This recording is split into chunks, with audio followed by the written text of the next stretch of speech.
আসসালামু আলাইকুম। কেউ কথা রাখেনি, সুনীল গঙ্গোপাধ্যায়। কেউ কথা রাখেনি। ৩৩ বছর কাটলো, কেউ কথা রাখেনি। ছেলেবেলায় এক দুষ্ট মেয়ে তার আগমনী গান হঠাৎ থামিয়ে বলেছিল, শুক্লা দ্বাদশীর দিন অন্তরাটুকু শুনিয়ে যাবে।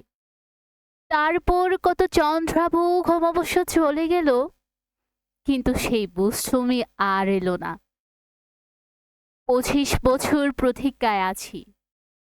মামা বাড়ির মাঝি নাদের আলী বলেছিল, বড় হও দাদা ঠাকুর, তোমাকে আমি ৩ প্রহরের বিল দেখাতে নিয়ে যাব। সেখানে পদ্মফুলের মাথায় সাপার ভ্রমর খেলা করে। নাদের আলী, আমি আর কত বড় হব? আমার মাথায় গোড়ের চাঁদ ফুরে আকাশ স্পর্শ করলে তারপর তুমি আমায় ৩ প্রহরের বিল দেখাবে? একটাও রয়েল ঘড়ি কিনতে পারিনি কখনো।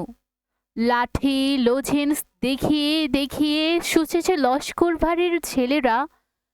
ভিখারির মতো চৌধুরীদের গেটে দাঁড়িয়ে দেখেছি ভিতরের রাস উৎসব।